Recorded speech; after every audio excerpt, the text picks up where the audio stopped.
Muito obrigado pelo convite para estar aqui nesta sessão, falar um pouco sobre ferrovia.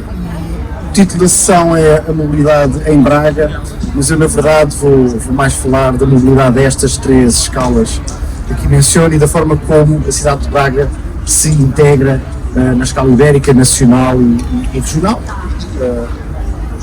com o caminho de ferro, com a ferrovia, que quando nós olhamos para os diferentes modos de transporte, nós podemos imaginar uma pirâmide de modos de transporte que tem cá em baixo, na base da pirâmide, o modo mais natural, mais humano, como já foi aqui mencionado, que é andar a pé, e tem no topo dessa pirâmide aquele modo que exige um investimento mais pesado, que tem uma maior capacidade de transporte, mas que tem também uma menor flexibilidade e um maior impacto no território, que é a ferrovia e as grandes infraestruturas rodoviárias. Em termos de impacto no território, pode-se discutir se a ferrovia tem mais ou menos impacto do que grandes infraestruturas rodoviárias, mas certamente em termos de flexibilidade, em termos de menor flexibilidade, em termos de maior exigência de investimento e também em termos de maior capacidade, da ferrovia está no topo dessa pirâmide.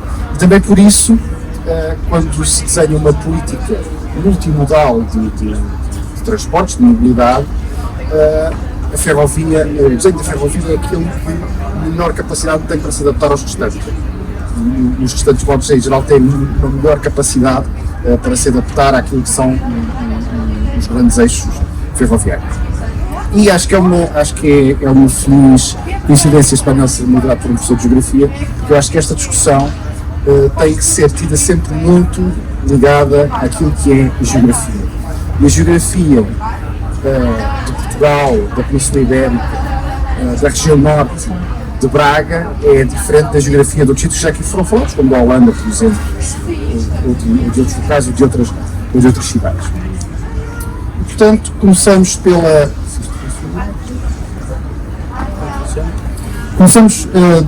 do geral para o particular, começando com a escala ibérica. Nas maiores distâncias, o comboio assume-se como um modo de transporte que quer substituir o automóvel e o avião. Fala-se muito nos debates da ligação à Europa, a ligação à Europa para substituir as viagens aéreas. E isto, em parte é um bocadinho um sonho, não é? Porque, na verdade, ligar Portugal à Europa de comboio é apenas ligar Portugal à Espanha, e já vamos ver porquê. No debate em Portugal, muitas vezes confunde-se ligar Portugal à Espanha com ligar Lisboa a Madrid. E uma das coisas que eu quero aqui desmistificar é que ligar Portugal à Espanha de comboio não é a mesma coisa que ligar Lisboa a Madrid. E ligar Lisboa a Madrid não é sequer, é uma das ligações mais importantes, mas não é necessariamente a ligação internacional mais importante a fazer-se. Este gráfico aqui, existem várias versões deste gráfico em artigos. Este aqui é do documento da UIC, da União Internacional dos Caminhos de Ferro, que tem no eixo vertical a repartição modal, a cota modal entre o transporte ferroviário e o transporte aéreo. E no eixo horizontal tem o tempo de viagem por modo ferroviário. E aquilo que este gráfico nos permite identificar é que, quando o tempo de viagem de comboio é inferior a 3 horas, então o comboio praticamente mata o avião. As viagens aéreas praticamente desaparecem. Existem exemplos, sei lá, Londres-Paris, Paris-Bruxelas, onde o comboio consegue ter uma cota modal próximo dos 90% face ao avião. Acima das 5 horas de viagem de comboio, o comboio tem muita dificuldade em competir com o avião. Portanto, este número mágico das 3 horas, 3, 4 horas, é um número que se percebe, não é? Que é o tempo de viagem a que nós chegamos quando somamos a uma viagem de avião que pode demorar 1 hora, 1 hora e meia, 2 horas, 1 hora ou 1 hora e meia antes que eu tenho que estar no aeroporto, mais o tempo que eu tenho depois para sair do aeroporto até ao meu local.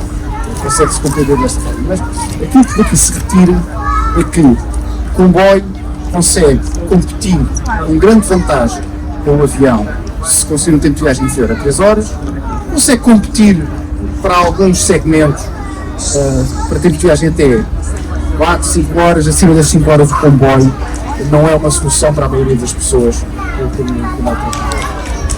Isto na prática significa que com comboios de alta velocidade nós conseguimos percorrer em 3 horas se tiver uma linha de alta velocidade dedicada, em 3 horas consegue-se percorrer 600 e poucos quilómetros.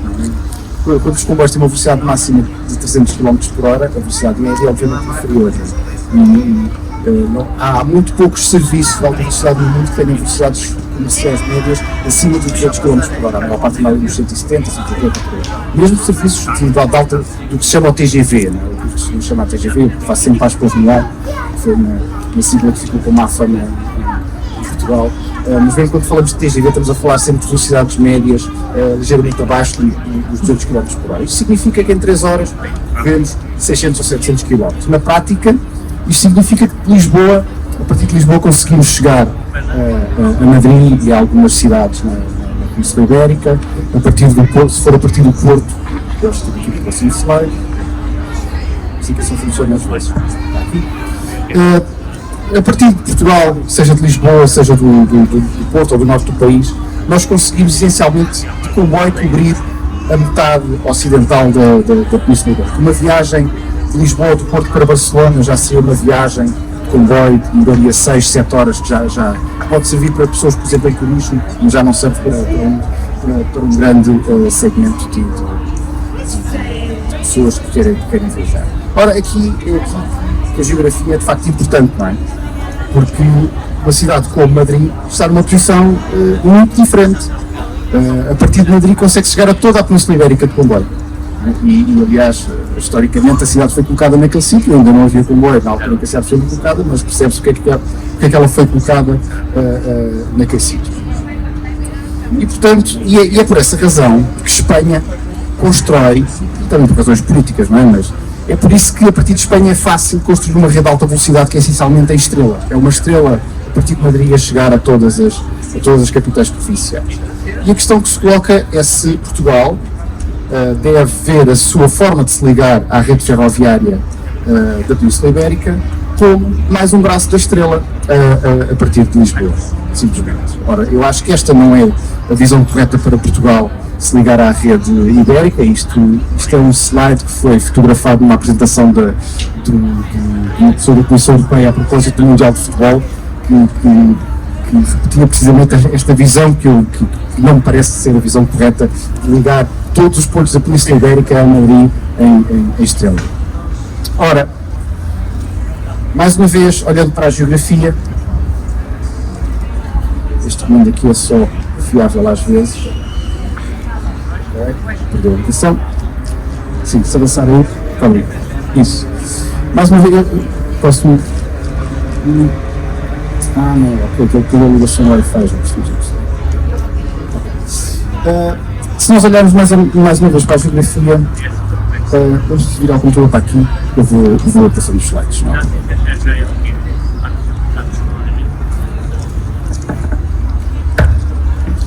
Nós temos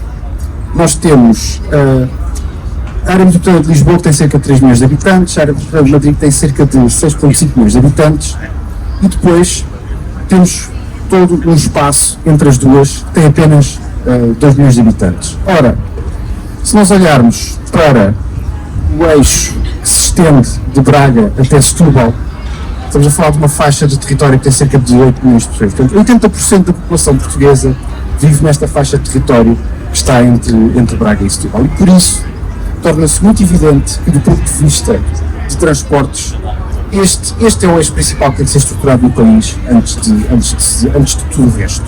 Isso aconteceu com as estradas, não é por acaso que nós temos 2 autoestradas e meia entre Lisboa e Porto. Quer dizer, parece que é exagerado, mas apesar de tudo, essas 2 autoestradas e meia continuam a ter mais tráfego do que muitas das autoestradas que vão para o interior. De facto, é aqui que está a população. Se nós alargarmos este eixo até à Galiza, até à Corunha, na verdade nós temos um eixo litoral, um eixo atlântico luso-espanhol que tem cerca de 11 milhões de habitantes. Isto, aliás, vê-se muito bem naquelas imagens de satélite à noite, não é? Isto, no fundo, é uma forma de representar a densidade populacional.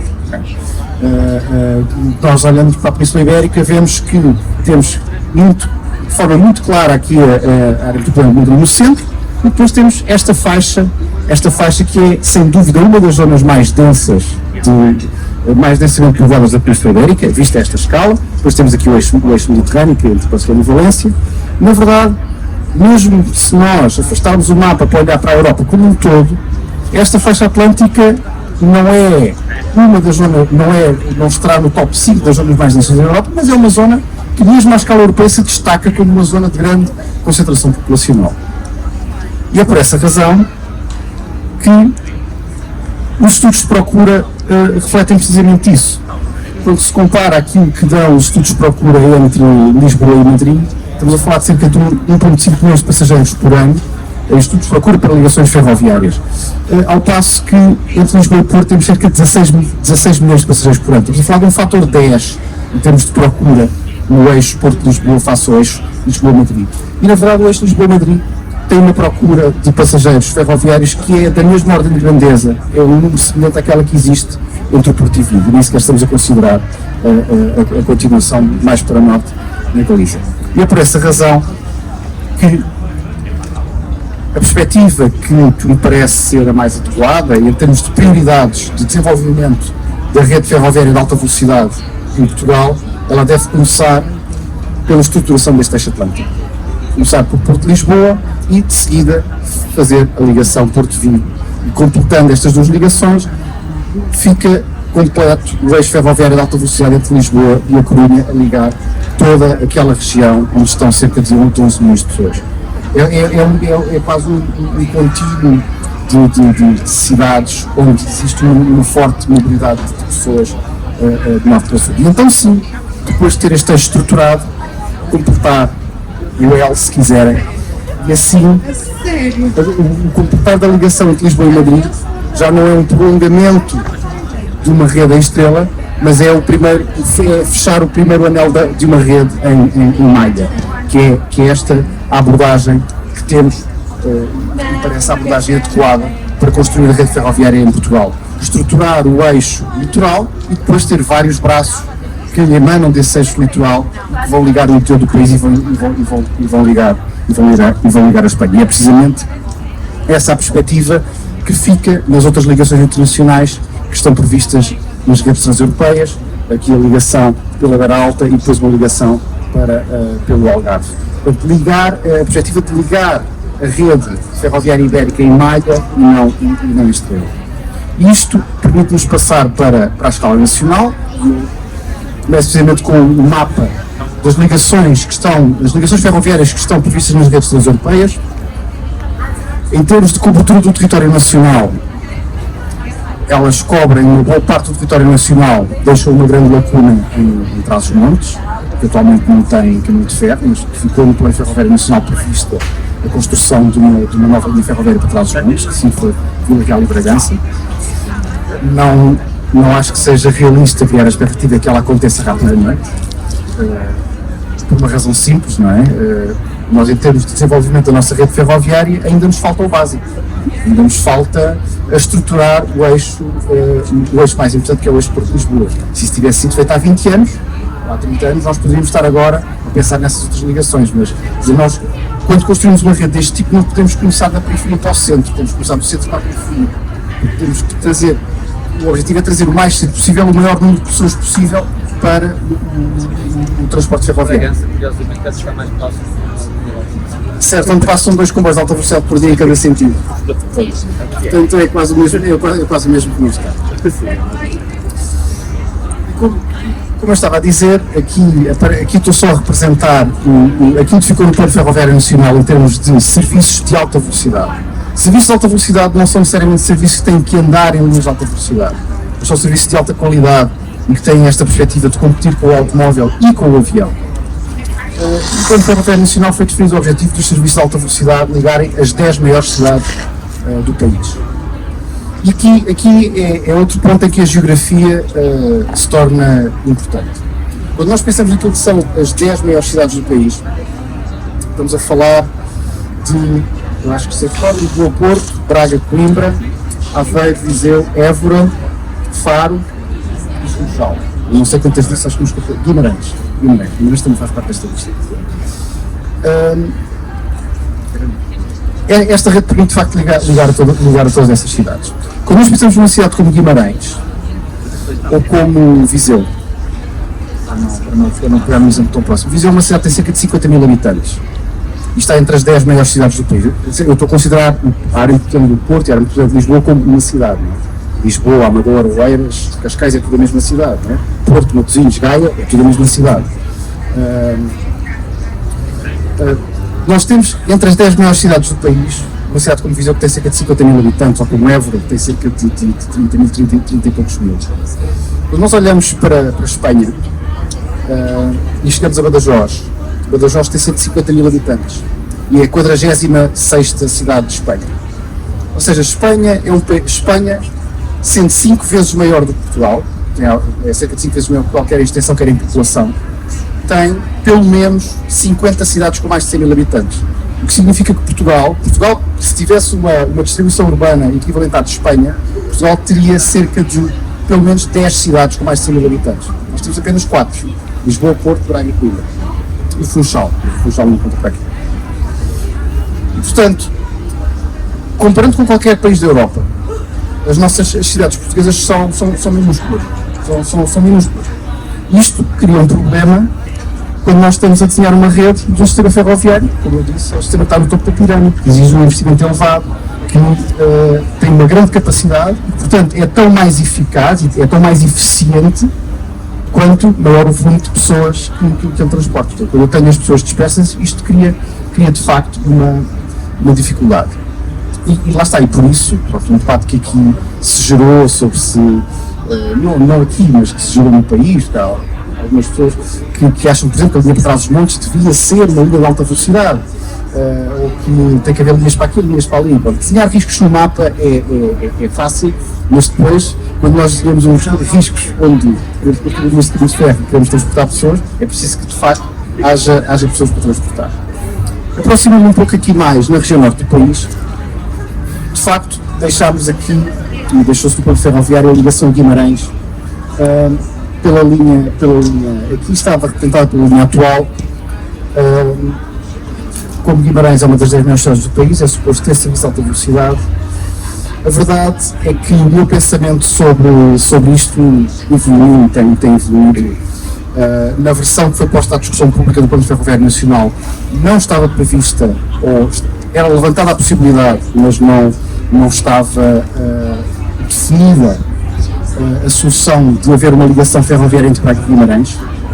Contudo, tendo o meu pensamento evoluído sobre isto, eu acho que pode fazer sentido, inclusive do ponto de vista do transporte de longo curso, não só do transporte local, pensar numa ligação ferroviária entre Braga e Guimarães e alterar a configuração dos serviços para ter uma configuração deste género. Isto permitiria, inclusive, o tempo de viagem entre o Porto e Guimarães fosse inferior àquele que é atualmente. Apesar da distância ser maior, atualmente um comboio Alfa Intercidades demora mais de 1 hora do Porto a Guimarães. Ele, com esta configuração, demoraria cerca de 45 minutos, mesmo com a passagem no aeroporto, com a vantagem de ter Braga pelo caminho. E também repararam que entre um mapa e outro, aqui a localização da estação de Braga modificou-se, porque o Plano Ferroviário Nacional não define qual é que é a localização da estação de Braga, porque não vai a esse detalhe.